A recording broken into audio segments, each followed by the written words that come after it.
پچھلے دروس کے اندر ان کا تعارف آپ سن چکے ہیں۔ بڑے عظیم المرتبت اور بڑے حضور کے پیارے صحابی، ان سے یہ حدیث شریف مروی ہے کہ ایک سفر میں نبی کریم علیہ السلام تشریف لے جا رہے تھے اور حضرت معاذ بن جبل رضی اللہ تعالیٰ عنہ حضور کی سواری کے ساتھ اپنی سواری لے کر سفر کر رہے تھے۔ میرے آقا کریم صلی اللہ علیہ وسلم ایک مقام پر کچھ استراحت فرمانے کے لیے آپ وہاں ٹھہرے اور قیام فرمایا تو حضرت معاذ بن جبل رضی اللہ تعالیٰ عنہ نے حضور سے یہ پوچھا کہ یا رسول اللہ صلی اللہ علیہ وسلم، یہ جو ہم گفتگو کرتے ہیں اور آپس میں باتیں کرتے ہیں اور ہماری زبان سے، ہمارے منہ سے جو مختلف لفظ نکلتے ہیں، گفتگو نکلتی ہے، کلام نکلتا ہے، ہم باتیں کرتے ہیں، کیا ان کے بارے میں بھی قیامت کے دن سوال ہوگا؟ ان کے بارے میں بھی پوچھا جائے گا؟ نبی کریم صلی اللہ علیہ وسلم نے فرمایا، اے معاذ، جہنم میں بہت سے لوگ اوندے بل گریں گے، الٹے ہو کر گریں گے جہنم میں۔ یا رسول اللہ صلی اللہ علیہ وسلم، اس کی کیا وجہ ہے کہ جہنم میں بہت سے لوگ اوندے ہو کر کے گرائے جائیں گے، وہ گریں گے جہنم میں؟ اس کی آقا وجہ کیا ہے؟ فرمایا، وہ اپنی منہ سے جو کلام نکالتے ہیں، جو باتیں کرتے ہیں، گفتگو کرتے ہیں، اس گفتگو، اس کلام اور ان باتوں کی وجہ سے وہ منہ کے بل جہنم میں گرائے جائیں گے۔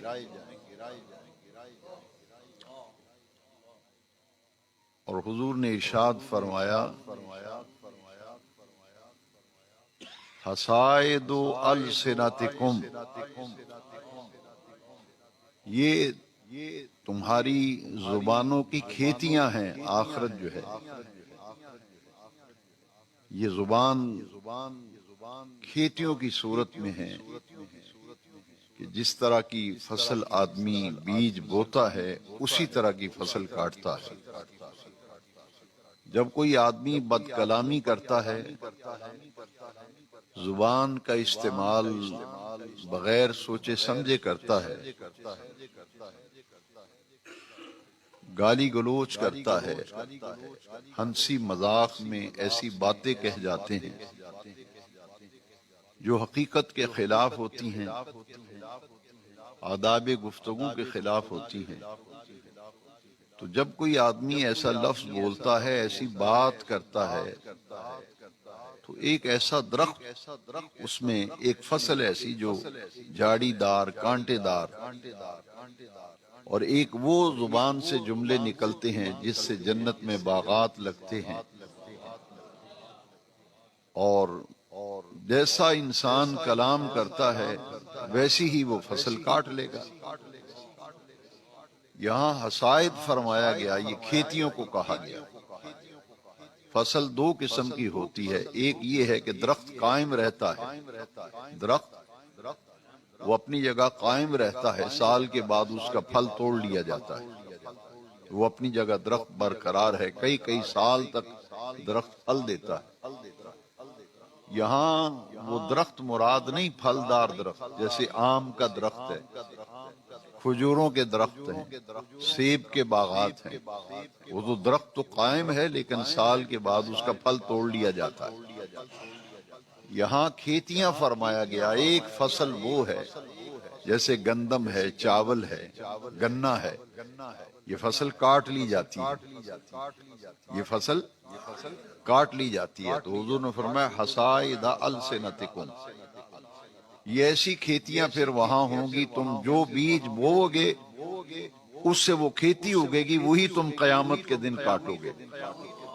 اگر گندم کا بیج گرایا ہے تو گندم کی فصل ہی بندہ کاٹتا ہے، چاول کا بیج گرایا ہے تو چاول کی فصل ہی اٹھائے گا بندہ، گنا کاشت کیا ہے اس کا بیج ڈالا ہے تو گنا ہی کاٹے گا۔ تو جو تم زبان سے جملے نکالو گے قیامت کے دن وہی فصل اپنی کاٹ لو گے۔ فرمایا جہنم میں بہت سے لوگ اپنی کلام اور گفتگو کی وجہ سے گرائے جائیں گے۔ معلوم یہ ہوا کہ زبان کا استعمال نہایت احتیاط سے کرنے کی ضرورت ہے، کہ نبی کریم علیہ السلام اس کی نشاندہی فرما رہے ہیں کہ اس بے احتیاطی جو گفتگو اور کلام کی ہے، جیسے ہم کسی کی پیٹھ پیچھے اس کی غیبت کرتے ہیں، بندہ سامنے نہیں ہے، سامنے آ جائے تو ہم کہتے ہیں چودھری صاحب کیا حال ہے؟ ٹھیک ہے ماشاءاللہ، کیا بات ہے آپ کی، بہت اچھے آدمی، بس ذرا سا ادھر ہوا تو بس اس کا گلہ شروع کر دیا، اس کی غیبت شروع کر دی۔ اسی لیے اللہ تبارک و تعالی نے قرآن مجید میں غیبت سے منع فرمایا۔ وہ گناہ جو انسان کی زبان سے سرزد ہوتے ہیں، ان میں چوٹی کا گناہ جو ہے وہ جھوٹ ہے، غیبت ہے، بد کلامی ہے، فحش کلامی ہے، گالی گلوچ ہے، اور وہ باتیں جن کا حقائق سے تعلق ہی نہیں، وہ باتیں انسان کر جاتا ہے۔ لہذا اس زبان کی بے احتیاطی جو ہے، اس کی وجہ سے جہنم کے منہ کے بل حضور نے فرمایا بہت سے لوگ اس وجہ سے گرائے جائیں گے کہ وہ اپنی زبان کا استعمال احتیاط سے نہیں کیا کرتے۔ یہ حدیث شریف بیان کرنے میں کچھ حیا مانے آتا ہے، اس میں حیا کا پہلو ہے حدیث شریف میں، لیکن ظاہر ہے حضور کا ارشاد ہے تو اس میں بہت حکمت ہوگی۔ تو حضور نے انسانی جسم کے دو عضو جو ہیں ان کا بطور خاص ذکر فرمایا۔ فرمایا انسان کے جسم میں دو عضو ایسے ہیں، جو بندہ مجھے اس کی ضمانت دے دے میں اس کو جنت کی ضمانت دیتا ہوں۔ میں یضمن لی امرین اضمن لہ الجنہ، انسانی جسم کے دو اعضاء ایسے ہیں جو مجھے ان کے استعمال کی ضمانت دے دے، میں مصطفیٰ اس کے لیے جنت کا ضامن ہوں۔ فرمایا ایک زبان اور دوسری انسان کی شرمگاہ، ان کے استعمال کی جو مجھے ضمانت دے دے گا، حضور نے فرمایا میں اسے جنت کی ضمانت دیتا ہوں۔ اللہ کے جو مقرب اور محبوب بندے ہیں ان میں اور عام بندوں میں کتنا فرق ہے ذرا دیکھیے۔ زبان کی استعمال کے متعلق قرآن مجید کے دوسرے مقام پر ایک آیت کریمہ ہے جس میں اللہ تبارک و تعالی نے فرمایا یا ایھا الذین آمنوا اتقوا اللہ وقولوا قولا سدیدا یصلح لکم اعمالکم ویغفر لکم ذنوبکم ومن یطع اللہ ورسولہ فقد فاز فوزا عظیما۔ اے ایمان والو، دل میں اللہ کا تقوی رکھو، اللہ کا تقوی اختیار کرو، اس کا خوف، اللہ کی خشیت، جواب دہی کا تصور اپنے ذہن اور دل و دماغ پر غالب کرو۔ وقولوا قولا سدیدا، اور جب بھی بات کرو تو سیدھی بات کیا کرو، قول سدید اختیار کرو، یعنی زبان کا استعمال جو ہے وہ سوچ سمجھ کر کیا جائے۔ جیسے ہمارے ہاں ایک محاورہ چلتا ہے کہ پہلے تولو پھر بولو، کیونکہ جو جملہ ہم بولیں گے، بات کریں گے، اس پر ہماری گرفت ہوگی، پکڑ ہوگی، پوچھا جائے گا۔ یوم تسألن یومئذ عن النعیم ثم لتسألن یومئذ عن النعیم۔ قیامت کے دن فرمایا جو نعمتیں ہم نے تمہیں دی ہیں ان نعمتوں کے بارے میں تم سے سوال ہوگا۔ آپ جانتے ہیں کہ انسان کو اللہ نے جتنی نعمتیں دی ہیں ہر نعمت کے بارے میں پوچھا جائے گا۔ آنکھ نعمت ہے، کان نعمت ہے، زبان نعمت ہے، لیکن ڈاکٹر اور طبیب یہ کہتے ہیں کہ انسان سے زیادہ کہیں ایسے جانور موجود ہیں جن کی سماعت انسان کی سماعت سے زیادہ ہے۔ کئی جانور ایسے ہیں کہ ان کی بصارت انسان کی بصارت سے زیادہ ہے۔ انسان اندھیرے میں نہیں دیکھ سکتا، لیکن ڈاکٹر کہتے ہیں کہ کچھ حیوان ایسے ہیں جو اندھیرے میں بھی دیکھتے ہیں، اور انسان کی جو قوت سماعت ہے گھوڑے کی قوت سماعت اس سے کہیں زیادہ ہے۔ سماعت میں، بصارت میں حیوان انسان سے بعض حیوان آگے ہیں، لیکن انسان کو حیوان ناطق کہا گیا۔ ناطق کا معنی ہے بولنے والا۔ جانوروں کے پاس زبان ہے مگر وہ بولتے نہیں، لیکن انسان کو جو نطق عطا کیا، بولنے کی طاقت عطا کی، اسی لیے انسان کو حیوان ناطق کہا گیا کہ بولنے والا حیوان ہے، یہ بولتا ہے، اس کی زبان چلتی ہے۔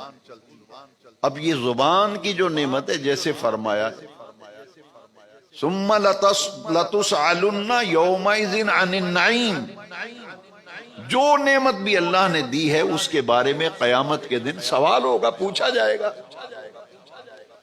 کسی کو برا بلا کہتے ہو، الزام تراشی کرتے ہو، اس بیچارے کو پتہ ہی نہیں اس کے متعلق ایسی باتیں کیے جانا، بدگمانی کرنا، کسی کی غیبت کرنا۔ لا یغتب بعضکم بعضا، فرمایا ایک دوسرے کی غیبت نہ کیا کرو۔ غیبت کا معنی ہے کہ کسی پیٹھ پیچھے اس کی برائی کرنا۔ سامنے آدمی آ جائے، پیر صاحب، حضرت صاحب، قاری صاحب، مولانا صاحب، چودھری صاحب، ملک صاحب، شیخ صاحب، کیا بات ہے آپ کی؟ ذرا سا ملک صاحب ادھر ہوئے تو دکان پہ بیٹھ کے ان کا سارا کچا چٹھا کھول کے بیٹھ گئے۔ فرمایا وَلَا يَغْتَب بَعْضُكُمْ بَعْضًا اجتنبوا كَثِيرًا مِّنَ الظَّنِّ إِنَّ بَعْضَ الظَّنِّ اثْمٌ، بدگمانی نہ کیا کرو۔ گھر بیٹھے تخمینے لگانا، اندازے لگانا، فلانا ایسا ہوگا، فلانا ایسا ہوگا۔ فرمایا ان بعض الظن اثم، بہت سے گمان ایسے ہیں جو گناہ ہوتے ہیں۔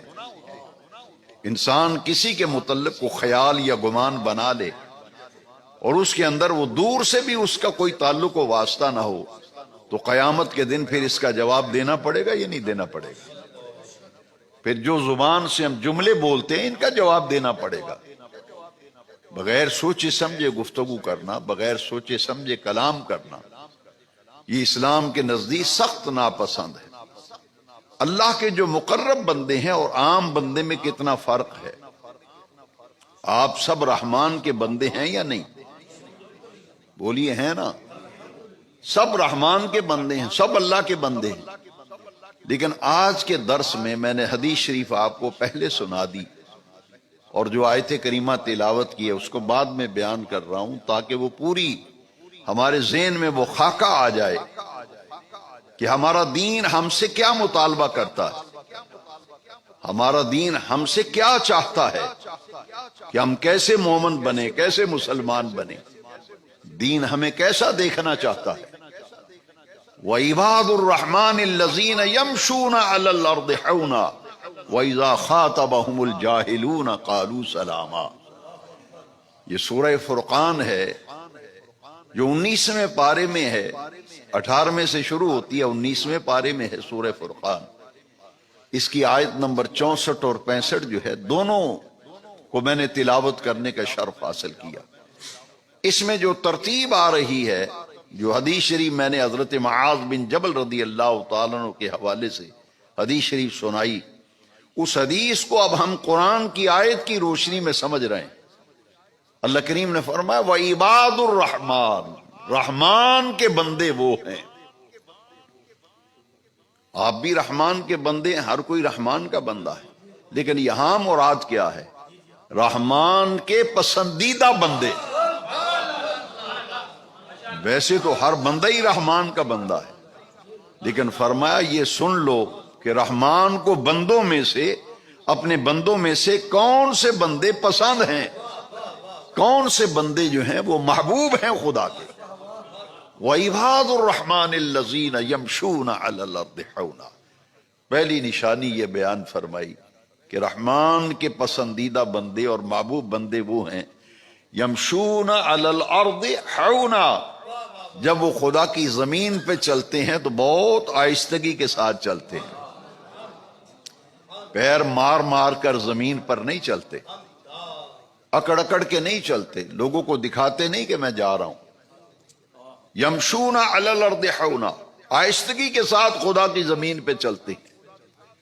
دوسرے مقام پر قرآن مجید میں یہ جو اللہ کے رحمان کے پسندیدہ بندوں کی پہلی صفت بیان کی گئی، دوسرے مقام پر متنبع کیا گیا، ہر بندے کو متنبع کیا گیا۔ اور وہ کون ہے جن کو متنبع کیا گیا؟ جو زمین پر پیر مار مار کر اکڑ اکڑ کے چلتے ہیں، تکبر و غرور سے چلتے ہیں، انہیں پھر قرآن مجید میں جھنجھوڑا گیا۔ قربان جائیں، اسلام گفتگو اور کلام کا طریقہ بھی سکھاتا ہے، ہمارا دین گلی محلے میں چلنے کا طریقہ بھی بتاتا ہے کہ چلنا کیسے ہے۔ دوسرے مقام پر متنبع کیا گیا، لا تمشی فی الارض مرحا انک لن تخرق الارض ولن تبلغ الجبال طولا۔ اللہ کریم نے فرمایا میری زمین پر اکڑ کے نہ چل۔ یہ قرآن ہے، قصہ کہانی نہیں ہے۔ لا تمشی فی الارض مرحا، اللہ کریم فرماتا ہے میری زمین پہ اکڑ اکڑ کے پیر مار مار کے زمین پہ نہ چل۔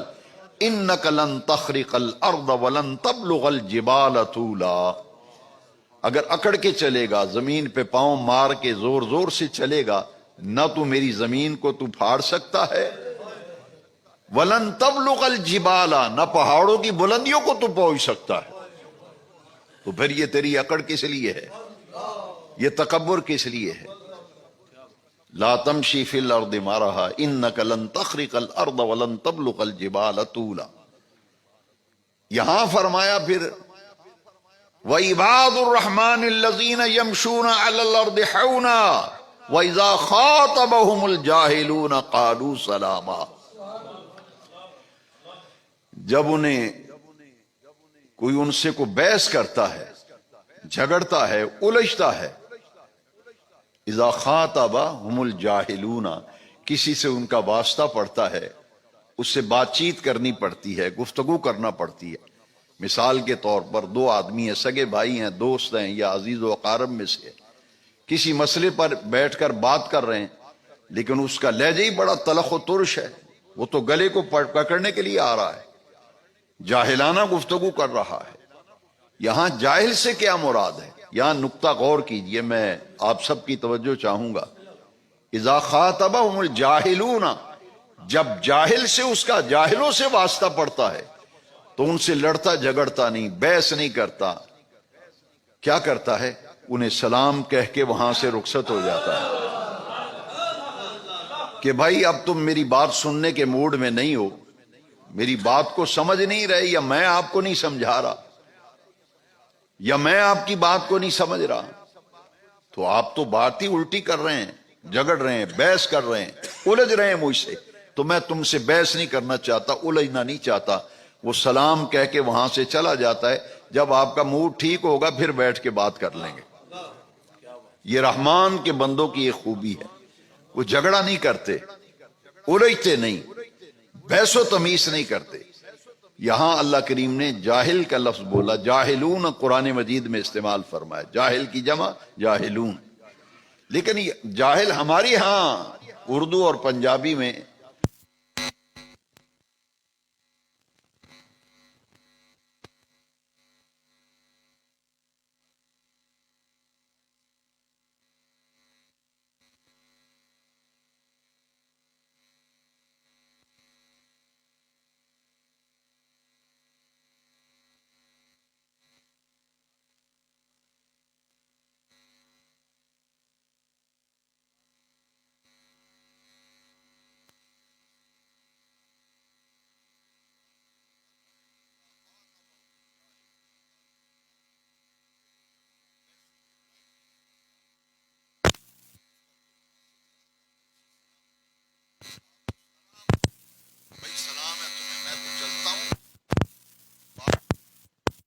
سمجھ رہے ہیں، نہ میری بات آپ کی سمجھ میں آ رہی، نہ آپ کی میری سمجھ میں آ رہی، کیونکہ ماحول ہی ایسا بن گیا، لہٰذا اب بات کرنا فضول ہے۔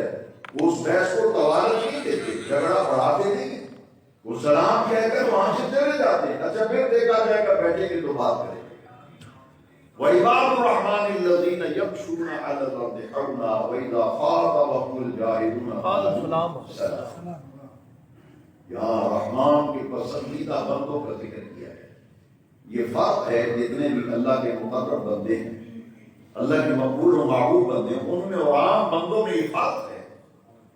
بعض لوگ بڑا اس کا شور ڈالتے ہیں کہ یہ اللہ کے نیک و مقبول بندے، یہ بھی تو ہماری طرح کے بندے ہیں نا جی، وہ بھی اللہ کا بندہ ہے، ہم بھی اللہ کے بندے ہیں، لیکن اللہ کریم نے فرمایا ایک وہ بندہ ہے جو مجھے پسند نہیں، اس کی اعمال میری بارگاہ میں مردود ہیں، میں اسے پسند ہی نہیں کرتا، ایسے بندے مجھے پسند نہیں۔ پسند کون سے ہیں ان کا ذکر آ گیا قرآن میں کئی مقامات پر، ان میں سے ایک مقام سورہ فرقان، وہ ہم آج اس پر گفتگو کر رہے ہیں۔ وَعِبَادُ الرَّحْمَنِ الَّذِينَ يَمْشُونَ عَلَى الْأَرْضِ حَوْنًا وَإِذَا خَاطَبَهُمُ الْجَاهِلُونَ قَالُوا سَلَامًا۔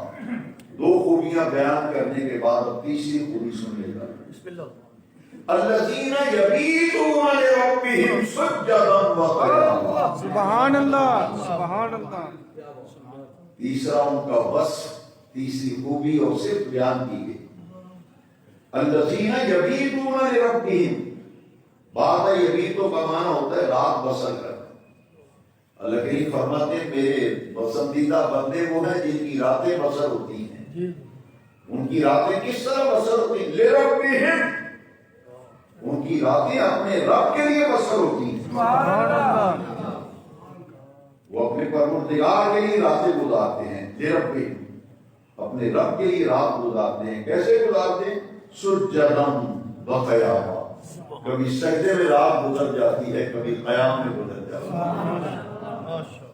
ساری رات قیام کرتے رہتے ہیں، سجدے کرتے رہتے ہیں، نفل پڑھتے رہتے ہیں۔ الذین یبیتون لربہم سجدا وقیاما۔ یہاں ایک بات غور سے سمجھنے والی ہے، قرآن مجید کی آیت نمبر 64 ہے سورہ فرقان کی، اور 65ویں آیت میں فرمایا الذین یبیتون لربہم سجدا وقیاما۔ یہاں 5 وقتہ نماز کا ذکر نہیں ہے، یہاں رات کی نماز کا ذکر ہے۔ اللہ اکبر، کیونکہ 5 وقتہ نماز تو فرض ہے، وہ تو ہر صاحب ایمان پر فرض ہے۔ رحمان کو وہ بندے پسند ہیں جو 5 وقتہ پابندی کے بعد پھر راتوں کو بھی اٹھ کر اپنے رب کو یاد کرتے ہیں۔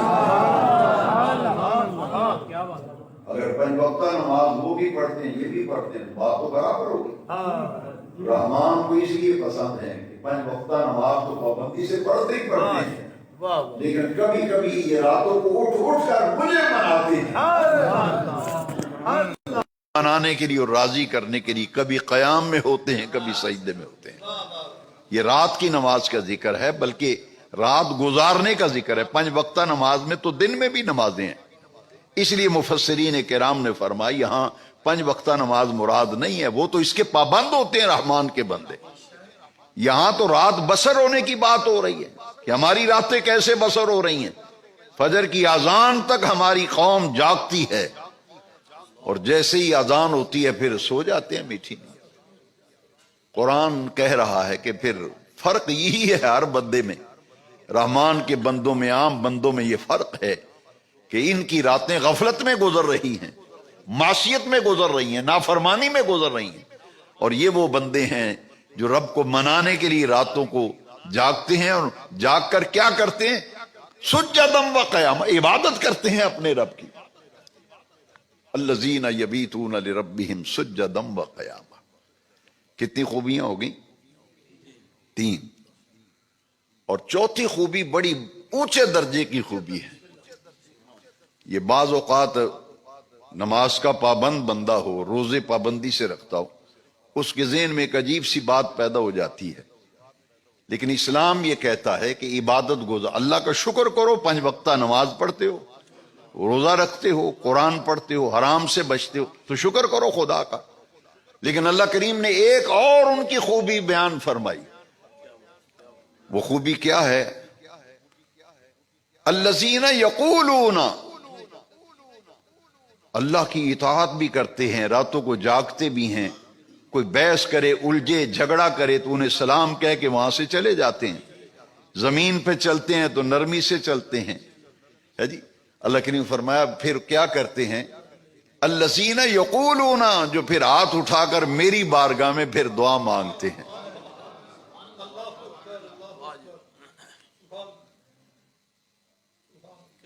کہ ہم تو نیک ہیں، ہم جنت میں نہیں جائیں گے تو کیا کہاں جائیں گے پھر؟ معاذ اللہ بعض اوقات ناشکری کے جملے میں نے کئی لوگوں سے سنے کہ ہم تو جی 5 وقتہ نماز پڑھے، اجے بھی نہیں بخشنا سانو رب نے. یہ اللہ کو پسند نہیں، یہ رب کو بات پسند ہے. بھائی بندے کا کام ہی بندگی کرنا ہے، یہ جتا کیوں رہے ہو؟ اللہ کریم نے اسی لیے خوبی بیان فرمائی، الذین یقولون ربنا اصرف عنا عذاب جہنم. نیکیاں کرنے کے باوجود، طاعت کرنے کے باوجود، زبان کی حفاظت کے باوجود، رحمان کے پسندیدہ بندے ہیں، اس کے باوجود وہ اپنی عاجزی رب کی بارگاہ میں پیش کرتے ہیں. الذین یقولون، جو ہاتھ اٹھا کر میری بارگاہ میں عرض کرتے ہیں، اے میرے پروردگار، ربنا اصرف عنا عذاب جہنم، اے ہمارے رب جہنم کے عذاب کو ہم سے دور رکھنا، اس کا رخ موڑ دے جہنم کے عذاب کا، اور ہمیں جہنم کی آگ سے، اس کے عذاب سے ہمیں بچانا. یعنی اللہ کی اطاعت، بندگی، فرما برداری، یہ سارے کام کرنے کے باوجود اپنے رب کی بارگاہ میں رجوع کرنا، اس کی بارگاہ میں ہمیشہ ڈرتے رہنا، عاجزی انکساری پیش کرتے رہنا کہ میرے اعمال اس قابل نہیں ہیں کہ میری بخشش ہو، میں اپنے اعمال کی وجہ سے نہیں بخشا جاؤں گا. یہ تو میری ڈیوٹی ہے، نماز پڑھنا، روزہ رکھنا، حج کرنا، زکوٰۃ دینا، یہ تو ڈیوٹیز ہیں، فرائض ہیں، لیکن ان اعمال کی وجہ سے ہمیں ناز نہیں ہے کہ بخشے جائیں گے، بلکہ بخشش و مغفرت کا اگر کوئی ذریعہ ہمارے نزدیک ہے تو یہ ہے کہ ہم اللہ کے فضل و کرم سے ہمارا بیڑا پار ہوگا. اور اللہ کے وہ پیارے محبوب صلی اللہ علیہ وسلم جس ہستی پاک کی بدولت اور ان کے ذریعے ہمیں ایمان ملا، وہ مصطفیٰ کریم علیہ السلام کے وسیلے سے ہماری بخشش ہوگی، کیونکہ حضور گناہگاروں کی شفاعت فرمائیں گے. لہذا اللہ اور اس کے رسول سے جب تک تعلق مضبوط و مستحکم نہیں ہوگا، اس وقت بندہ رحمان کا پسندیدہ بندہ نہیں بن سکتا. وَعِبَادُ الرَّحْمَنِ الَّذِينَ يَمْشُونَ عَلَى الْأَرْضِ حَوْنًا وَإِذَا خَاطَبَهُمُ الْجَاهِلُونَ قَالُوا سَلَامًا. میں نے جو حدیث پڑھی کہ بہت سے لوگ جو آج زیر تعلیم حدیث ہے، جو حدیث آج ہم پڑھ رہے ہیں، وہ حدیث میں پہلے سنا چکا ہوں کہ حضرت معاذ نے پوچھا، حضور یہ جو ہم جو گفتگو کرتے ہیں، کلام کرتے ہیں، کیا اس کے بارے میں بھی سوال ہوگا؟ حضور فرمایا کیوں نہیں ہوگا؟ اور میں نے جہنم کے اندر بہت سے لوگوں کو اوندا منہ اس لیے گریں گے جو اپنی زبان کا استعمال بغیر کسی احتیاط کے کرتے ہیں. لہذا گفتگو کی وجہ سے جہنم کے اندر لوگ گریں گے اور منہ کے بل گریں گے. اس لیے معلوم یہ ہوا کہ زبان کی حفاظت، گفتگو اور کلام جو ہے وہ سوچ سمجھ کر کرنا. اس کے لیے حضور کی حدیث آپ سن چکے ہیں کہ انسانی جسم کے 2 عضو ایسے ہیں کہ جو ان کے استعمال کی مجھے ضمانت دے دے، اضمن لہ الجنہ، میں اس کو جنت کی ضمانت دیتا ہوں. اسی لیے زبان پر اگر کوئی جاری ہو تو کلمہ خیر ہی جاری ہو، زبان پہ جاری ہو تو کلمہ خیر ہی جاری. حضرت معاذ رضی اللہ تعالیٰ عنہ ہی سے مروی ایک اور حدیث اگر آپ سن لیں تو یہ مضمون اور واضح ہو جائے گا. اسی حضرت معاذ نے ہی عرض کیا تھا، حضور مجھے کو نصیحت فرمائیے جس پر عمل کر کے میری زندگی سنور جائے، آخرت سنور جائے. تو حضور نے فرمایا اچھا تو کوئی میری نصیحت سننا چاہتا ہے تو سن، تیرے موت آئے تو اس حال کے اندر آئے کہ تیری زبان اللہ کے ذکر سے تر ہو. جب زبان کا حساب و کتاب ہوگا، کلام کا، گفتگو کا حساب و کتاب ہوگا، تو پھر ہمیں کیا چاہیے کہ زبان، حضور فرماتے ہیں تجھے موت آئے تو اس حال میں موت آئے، ادھر تیری روح پرواز کر رہی ہو، جان نکل رہی ہو، ادھر تیری زبان پر اللہ کا ذکر جاری ہو. تو جس نے کبھی ذکر کی عادت ہی نہیں ڈالی، اس کی زبان پر کیسے جاری ہوگا ذکر؟ زبان اللہ کے ذکر سے تر ہو. نماز اللہ کا ذکر ہے، میں کئی دروس کے اندر واضح کر چکا ہوں. اقم الصلاۃ لذکری، قرآن نے کہا کہ میری یاد اور میرے ذکر کے لیے صحیح صحیح ادا کرو نماز. لہذا جو بندہ یہ چاہتا ہے کہ موت کے وقت میری زبان پر کلمہ جاری ہو، اللہ کا ذکر جاری ہو، تو سب سے بڑا کام اور ذمہ داری اس کی یہ ہے کہ 5 وقتہ نماز پابندی سے ادا کرے. اب تک کی ساری گفتگو جو میں نے عرض کی ہے، اوصاف رحمان کے بندے جو اللہ کو پسند ہیں بندے، ان کے اوصاف آج ہم پڑھ رہے ہیں قرآن و حدیث کی روشنی میں. تو اس کے ساتھ ایک اور حدیث میں عرض کروں گا. ایک آدمی ساری رات ہی جاگتا رہتا ہے، جاگتا رہتا ہے، جاگتا رہتا ہے، مستحبات میں نفلی کاموں میں جاگ رہا ہے، لیکن جب فرض کی باری آتی ہے تو سو جاتا ہے. ساری رات جاگا ہے، فجر کی نماز ہی نہیں پڑھی. یہ بڑا ناپسندیدہ عمل ہے کہ مستحب کے پیچھے دوڑیں اور فرضوں کی پرواہ نہ کریں. یہ ہمارا طرز مومن کا یہ طرز زندگی نہیں ہے. اسی لیے یہ حضور کی حدیث شریف ہمارے لیے بڑی رہنما ہے. میرے آقا کریم نے فرمایا جس شخص نے عشاء کی نماز جماعت سے پڑھی اور پھر فجر کی نماز جماعت سے پڑھی، ساری رات اگر وہ سویا رہا تو اس کے نامہ اعمال میں لکھا جائے گا کہ رات بھر اللہ کی عبادت کرتا رہا.